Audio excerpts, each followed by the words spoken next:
Nora and Brad, thanks a lot. It's one of those days here, my friends, where if you wait just 5 minutes, all of the storylines are going to change 3 times over. A ton of stuff that we're following, but specifically for this segment, let's zero in on House Democrats' attempts to top the Ways and Means Committee to try and get their hands on the president's tax returns. We spoke with Congressman Tom Suozzi of Long Island, and he made the case as to why this information is still so important to try and get, despite the fact that Treasury Secretary Steve Mnuchin continues to block Democratic attempts. Take a listen.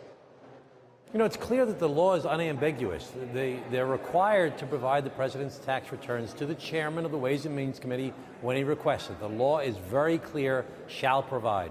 There's no ambiguity whatsoever. And it's important to note that the chairman is trying to get these tax returns for a clear policy, legislative reason, not because of politics. People don't realize it. This is very important that people who watch Cheddar realize that the reason that the chairman is asking for these tax returns is because there's a policy in the IRS manual that says that every single president and every single vice president should be audited by the IRS. That's their policy. It's been there since the 1970s. Why is it there? Because you don't want to have employees have discretion where they have to decide, oh, should we audit the president? Should we not audit the president? What kind of influence could people try and say, no, don't audit the president? We know from the Mueller's report that this president, when he doesn't like something, he calls people, he says, hey, don't do that. Sure. Now, we know that McGahn had the courage to say, no, Mr. President, I'm going to do what I think is right. I'm not listening to you. Do we know if the IRS commissioner listened to him? Did he do what the IRS manual says? It says audit the President of the United States of America. So we need to follow up on our oversight duties to see if this procedure and policy is being followed by the IRS and the Treasury Department. The president and his colleagues are making the argument there is no legitimate legislative purpose. They say that's one of the triggers that you and your committee members would need. How do you respond to that? What is the framework of potential legislation you're trying to build would be the argument? So right now, every single president since Richard Nixon who had to actually pay additional monies to the IRS because he was audited has disclosed their tax returns to the public and certainly to the IRS. And every president since that time in the 70s is supposed to be audited by the IRS. The legitimate legislative purpose is we want to find out, in fact, is the IRS doing what its own manual says it does? Do we need to pass legislation to make sure that they do what they're supposed to do? And should we have legislation that says the president and the vice president should be disclosing their tax returns? Every president's done it since the 70s. Pretty big story on the New York Times Tuesday night that basically show a decade, perhaps not quite so healthy when it comes to the president's finances that we now know.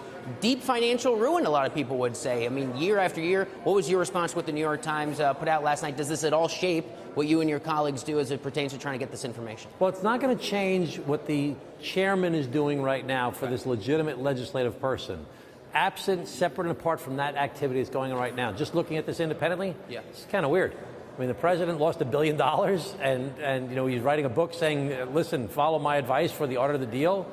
So it's pretty unusual, and it's pretty different picture than what's been the president's tried to portray all this time as him being this magnificent businessman. I mean, he lost, if this is true, was what the New York Times had, which I believe that it is true, he lost $1 billion. He lost more than any other single individual in the United States of America during a similar period of time. So we've been on the campaign trail quite a bit. We talk with voters. Oftentimes I don't hear them say we want oversight and investigations into the president.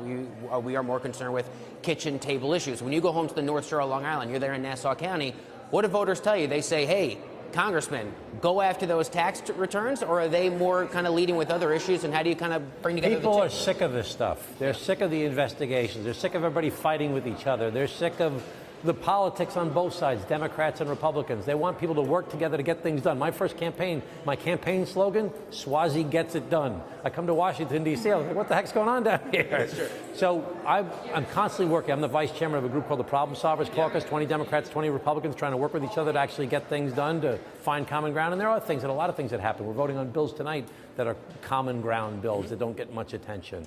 So people are sick of it. So we have to balance at all times our job of oversight, which is our constitutional duty, with our job of getting things done. You can do both. You have to do both. You have to find a knife's edge. If you go too far, you get too political. It's all about the investigation, trying to ruin the other guys, beat them up. If you go too far this way and you ignore your duty, some people do bad things and they get away with it. So you have to do both and you have to be fair. I got two left for you. What can the Problem Solvers Caucus work on during this particular session with all the oversight, all the noise in the background? What can you actually get done? Our big McGilla right now is looking at infrastructure. We think there's a lot of opportunity for common ground on infrastructure. The president says he wants it. Nancy Pelosi says she wants it. Mitch McConnell says he wants it. Everybody in our Problem Solvers group, we've been working on this for 2.5 years, so we've got a whole framework laid out as to what we should be doing. The key is how we're going to pay for it.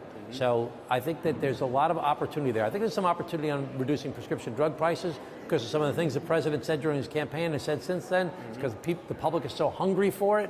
But we have to hold their feet to the fire and make them actually get done what they said they were going to do. Final question for you here. Trade negotiations going back and forth between Beijing and the White House. What are the impact of the tariffs that have been levied and kind of what is the role of Congress in watching as that very carefully nuanced negotiation continues? So we have to start at a very basic starting point. We've believed in America that the more we spend time with the Chinese, the more we work with them, the more we trade with them, the more they're going to become like us. They're going to become more into democracy. They're going to be more into capitalism. They're going to be more into free markets. Well, that's just not true. China's cheating, okay? They're treating their own people terribly. Look at what they do with the Uyghurs in these concentration camps and this 1984 environment. And you look at what they do as far as trade goes and stealing intellectual property and cheating. They're cheating. So we do need to hold them accountable. China is not playing fair, and we need to hold them accountable. But at the same time, we can't destroy the economy in the meanwhile. Sounds like, though, you support what this president's doing to a degree. Well, listen, even Chuck Schumer said, Mr. President, don't back down on this. You know, we need you to hold China accountable because they're breaking the rules. So we do support the idea of holding China accountable. My only concern is the president's a little cavalier in the way he conducts his international affairs on occasion. We have to be careful that we don't escalate a trade war that's going to decimate different industries throughout America in the process.